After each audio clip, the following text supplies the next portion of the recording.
ассалому алайкум ватани азиз. Нисбати ва ғайбат гуфтани буданд дар шумо, ки дар сураи ҳуҷрот дар ояи 49 омадагӣ аст, ки оё шумо хуш доред, ки касе аз шумо гӯшти бародарашро хӯрад? Пас мегӯяд инро бад бинед, инро ба худ як кори бад дида биҳисобеду ва ба сӯи Худованд бигардеду тавба биҷӯед. Ба дурустӣ ки Худованд меҳрубон асту ва чӣ ҳастаст, бахшандаи гуноҳон аст.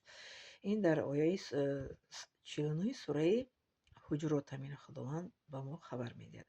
Барои ҳамин мо бояд ки аз ғайбат кардан даст кашем, ки ғайбат кардани бародар ё ки хоҳар, дар пушти вай гап задан, ё ки мисол ки айби ӯро ҷустан, инам ғайбат аст. Як одам мебинӣ, ки дар ҳафтаса мегӯяд ё кажала раҳгаштаст. Як одам мебинӣ, ки мисол ки биниш калона, ай бини вай калона, дандонош ранги вай харгӯша, ғайбат мекунен, ё ки айбша мисол даруш мегӯян, инам дар назди Худованд хуш намеояд.